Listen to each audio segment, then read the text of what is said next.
Good evening, ladies and gentlemen, and welcome back to another episode of the podcast. Today we're going to be talking about judgment and how to become non-judgmental. So without further ado, let's hop right in. Welcome to the podcast. I'm your host and executive coach, Adam Melnick. With over a decade of experience in mental health, leadership, and coaching, I aim to help you understand leadership through a mental health lens. So let's sit back, relax, and have a chat. This should not come as a surprise to you, but there's no such thing as a person who is 100% non-judgmental. There just isn't. The truth is that you are judgmental. I'm judgmental. We are all judgmental. It is a uniquely human thing to be judgmental. It's been bred into our DNA. In fact, I would actually be quite worried if you weren't judgmental to some degree. I would be scratching my head going, dude, are you okay? Because we need to talk because this isn't healthy. See, we normally talk about judgment in a negative context. Steve, you're too judgmental. Aaron, I don't mean to be judgy, but... The reality is that being judgmental is a very good thing. Being judgmental is a survival skill that humans have developed. And the reason why we've developed this skill is to allow us to make snap decisions that live in the black and white so we can move through our world effortlessly. You see, when you are out living your life, whether it's walking down the street, in a meeting with some coworkers, talking to a friend, you are bombarded with all types of information. When you're in a meeting, you can look across the table and you can get as much information as you want about all your coworkers' facial features, how are they dressed, what smell or odor is in their room. You can look at the walls and see as much detail in the walls as you want. Is the paint even? Is it uneven? How about the lights? What type of lights are there in the room? Are they bright fluorescents? Are they dull LEDs? Can you hear buzz from them? This is a lot of information, and our brain simply doesn't have the capacity to absorb it all. So what does it do? It naturally filters out what it deems as useless information. This is normal. This is why when you think back to a meeting, you can't really remember what color the walls were. You can't really remember what type of lights were in the room. You don't really remember the smells or the odors because your brain deemed it useless information. It didn't need to know that information. And it's the same thing with making decisions. Your brain is geared to make snap decisions that are black and white with little information to save energy so you can do other things. Judgment also has the important part of keeping you safe. If you're walking down the street and you see a pack of dogs and two of them are growling and baring their teeth at you, you're going to make a snap judgment decision that this is an unsafe situation and you are going to leave. This is normal. Individuals that are not judgmental to some degree simply don't live long lives. They don't. They put themselves in situations that they have no business being in and lose their lives. It happens all the time. The problem with judgment, though, is that we use judgment as a form of hierarchy to make people superior or inferior to us, and we use it as a way to bond with others. And this is when we start getting into trouble. You see, judgment, because it's a snap decision, boils a very complicated person into a very easily digestible, bite-sized snack. You can always tell when you're judging somebody because it lives in the black and white. Somebody is either good or bad. They can't be both. They're either smart or stupid. They're either superior or inferior. They're either ugly or beautiful.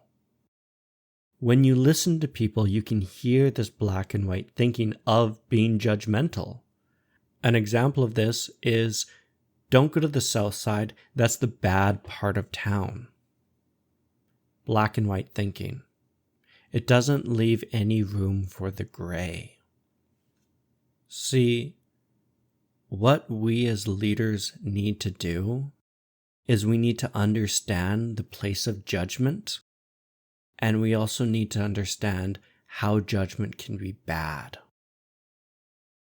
We get into problems because we use judgment incorrectly. Because when you start judging, it oversimplifies a problem. The example of it being a bad part of town is an oversimplification of the problem. It doesn't take into account that the socioeconomic situation of that side of town is deteriorating the educational system, causing a rise in crime rate because of the unemployment. Judgment doesn't care about all that. It's an oversimplification. And it's an oversimplification of people when we judge them. Oh, she's beautiful, as opposed to ugly.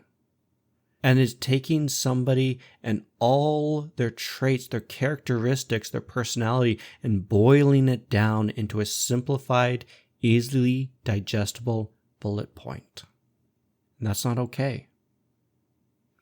Being judgmental can also destroy your trust and destroy other people's trust in you. If you're constantly boiling people down into easily digestible bullet points, others are going to hear that and they will not trust you because they will then be worried that you are going to judge them and speak ill about them to others. We don't want this. We always want to be building trust.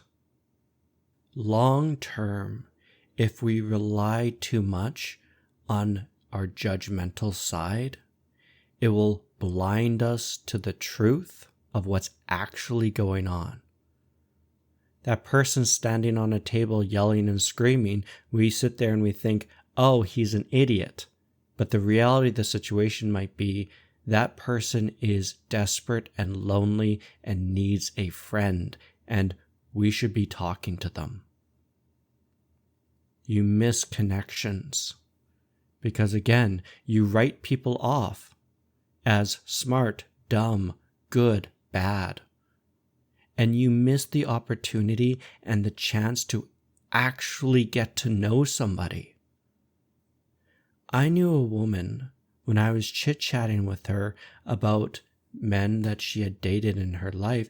She boiled everybody down to their taste in music.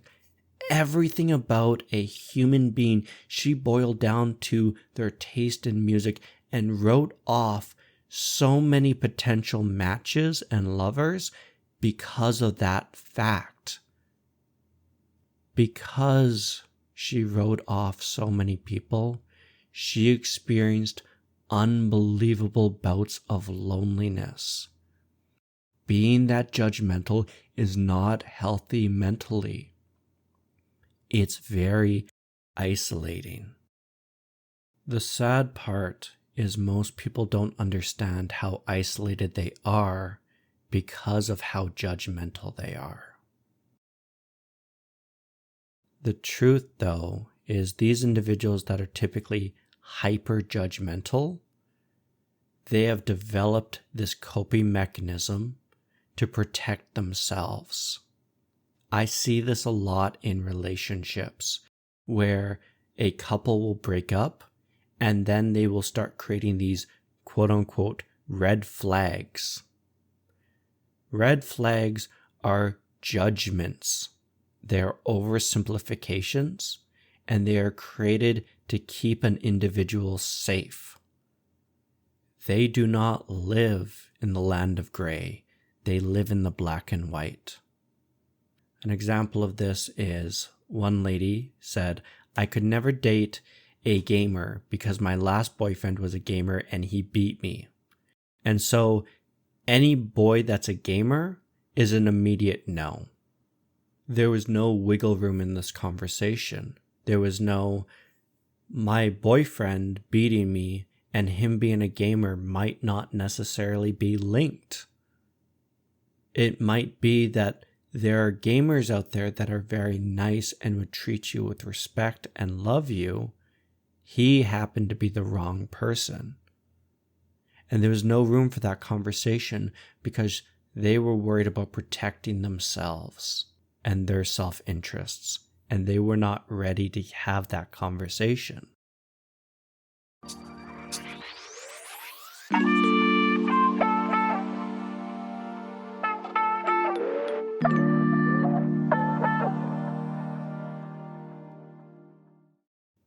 We should always be striving to keep our judgment in check and moving towards becoming non-judgmental. And people get this confused all the time because they think, oh, non-judgmental is just jumping into the pool without seeing how deep it is. And it's like, no, dude, that's called being an idiot. Do not do that. Being non-judgmental means that someone's behaviors or actions have a root cause that can be understood. Non-judgment lives in the land of curiosity. It avoids oversimplification. It avoids labels. And it seeks to understand the factors at play that are causing the problems. When you have a team member that's lashing out and being mean and angry to those around them, to judge them would say that they are a bad employee and they need to be removed. A non-judgmental approach is saying this anger, this mood or emotions that we are seeing has a root cause, and we need to understand the root cause so we can help them move forward. This is why we need to be non-judgmental. When somebody says, "I don't like dogs," a judgmental response would be, "You're a bad person because who doesn't like dogs?" A non-judgmental stance is saying, "There's a reason you don't like dogs, and I would like to understand that. I am curious about that, because the truth of the matter is that that individual may not like dogs because they were attacked by a dog when they were a child. And now it all makes sense." When we become non-judgmental, we become grounded in reality.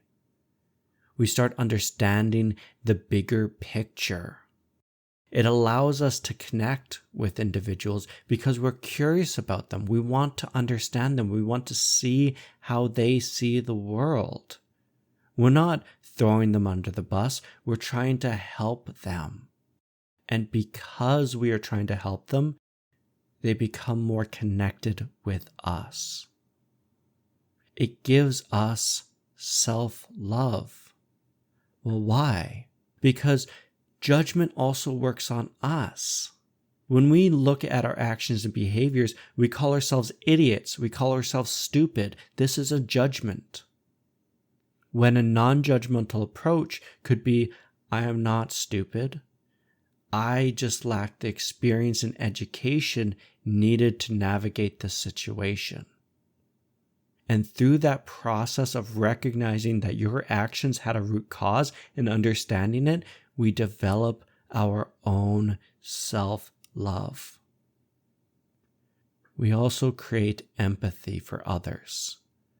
We start understanding that people see the world and maneuver this world in a vastly different way than we do. And this is normal.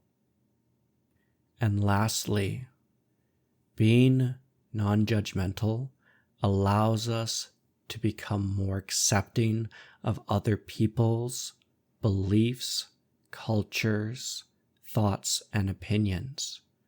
Because again, we understand that everything has a root cause, and we create the curiosity to understand what is going on. Now, the question you're probably asking yourself is, well, how do I become non-judgmental? And the first step is you mind your own business. If you see somebody flying off the handle, you don't go gossiping about it to all your friends and family. You just mind your own business. Keep to yourself. If it doesn't concern you, don't talk about it. Leave it alone. The next thing we do is we create an air of curiosity. We seek to understand. When somebody is angry or upset or they're sad, we go to them with curiosity and try to understand what's going on. We seek to listen, and we want to listen at that level 2 or level 3 listening that we talked about in another podcast episode. We create that curiosity. When somebody's performing poorly at work, we don't just label them. We sit down with them and we seek to understand. We ask open-ended questions. We leave ourselves at the door. We do not assume anything. We are simply there to understand. The next way is we create positivity. We create a positive attitude and belief. The easiest way to do this is a positivity journal. I have one. I write in this journal every single night. And the goal of this journal is simply to label 3 things that were good in my day. It could be I was complimented, I went out to eat, and I was able to fit my workout in, no matter how big or small. Because through this process, I am reprogramming my brain to see the world in a much more positive light. And through this new positivity lens, I can then seek to understand somebody and become curious. Because when we're negative, we're more likely to judge them and write them off. And we don't want to do this. Next, we need to learn how we're judging ourselves. Listen to the comments you make about yourself. For me, one of my judgments is I'm not good enough. I'm not good enough. You can be better. This is a judgment. It takes all the hard work I've done, all the effort I've created to change my life, and throws it out the window. It takes the years of practice, the years of pushing, the striving, of education, of struggle, and throws it in the garbage. Because judgment's black and white. The reality is that at this stage, I am good enough. I am not where I want to be in my career. I'm not where I want to be in my life. And that's okay, because this is a journey, not a sprint. And listen to how it comes up in you. Some of my clients will say, I'm not smart enough. I'm not courageous enough. I don't have the confidence. I'm not well spoken enough. Or I'm not big enough. These are all judgments, and they live in the land of black and white. When you hear yourself say that, or say these comments, you need to explore it with curiosity and understand the root cause of these comments and shift your mindset. I am not confident changes to I am not confident at this moment because I don't have the skills to navigate the situation. I could become more confident if I simply practiced A, B, C, D. And lastly, hang out with a diverse set of people. Diversity is key to curiosity. When you are exposed to all different types of thoughts, feelings, opinions, religions, cuisine, whatever it may be, your mind becomes more open and you're less likely to see things in the black and white, and you're more likely to become curious and understanding. So let's recap. Judgment is a good thing. It keeps us safe. It allows us to create snap decisions so we can navigate a world filled with way too much information. There's no such thing as a 100% non-judgmental person. The problem being is that we use judgment as a way to create a sense of hierarchy, of self-protection, and to bond with people. This gets us into trouble because when we judge, we're oversimplifying a very complicated issue. It destroys the trust others have in us. It blinds us to the truth. We miss real connections. It isolates us. And ultimately, it pushes people away. What we need to do when we are using judgment improperly is we need to become more non-judgmental. We need to become curious to someone's behaviors or actions and assume that there's a root cause that can be understood. We do this by becoming more curious, by minding our own business, by hanging out with a very diverse group of individuals, by noticing how we're judging ourselves, and creating an attitude of positivity. I hope this podcast was helpful, and I shall see you guys in the next episode. Cheers. If you've enjoyed this podcast, please subscribe, give it a like, and share it with a friend. And if you're ready to take the next leap and improve your leadership skills, head over to www.seedingthelead.com and book your free coaching session today.